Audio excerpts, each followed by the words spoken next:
छोटे से गांव में रिया और अलीना नाम की दो बच्चियां रहती थीं। रिया और अलीना बहुत अच्छी दोस्त थीं। दोनों हर दिन साथ खेलती, पढ़ाई करती और एक दूसरे की मदद करती।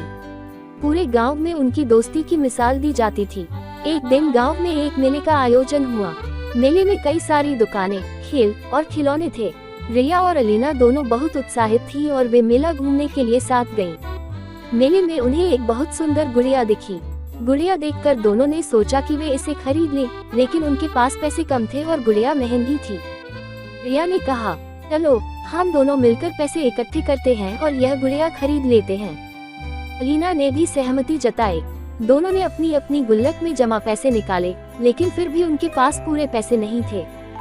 भी रिया ने सुझाव दिया, कुछ और दिन इंतजार करते हैं और अपने पैसे बचाते हैं।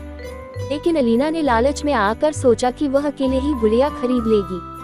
अगले दिन अलीना चुपके से मेले में गई और अपने सारे पैसे खर्च करके गुड़िया खरीद ली। जब रिया को ये बात पता चली तो उसे बहुत दुख हुआ।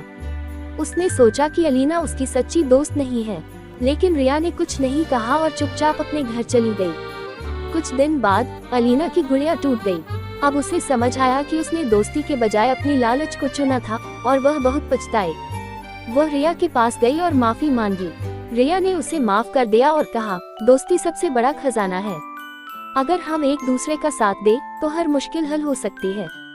इस घटना के बाद अलीना ने कभी भी अपनी दोस्ती को नजरअंदाज नहीं किया और दोनों फिर से अच्छी दोस्त बन गईं। सच्ची दोस्ती का मूल्य किसी भी चीज से अधिक होता है। लालच कभी भी दोस्ती से बड़ा नहीं हो सकता।